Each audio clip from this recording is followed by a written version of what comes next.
সালামু আলাইকুম। প্রথমে তাওয়াটা একটু গরম করে নেবেন। পরিমাণ মতো তেল দিয়ে দিবেন।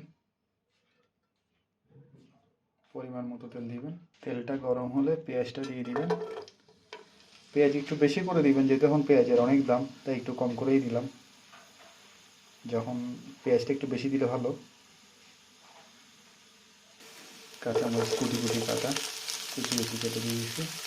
আপনার মতো করে আপনি দিবেন, সমস্যা নেই। অনেকে হালকা একটু জিরা ইউজ করে, আপনারা চাইলেও করতে পারেন। এটা শুরুতে দিয়ে দিবেন তেল দেওয়ার সাথে সাথে। আজকে দেখাচ্ছি আপনাদেরকে ফুলকপি আর বটবটি ভাজি। ফুলকপির বটবটি ভাজি একসাথে। পরিমাণ মতো লবণ দিবেন। লবণ পরিমাণ মতো। হলুদের গুঁড়ি পরিমাণ মতো।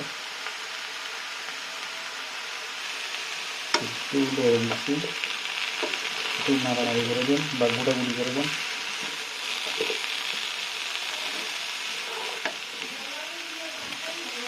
দেখছেন সেই হয়েছে কি কিছু দাবার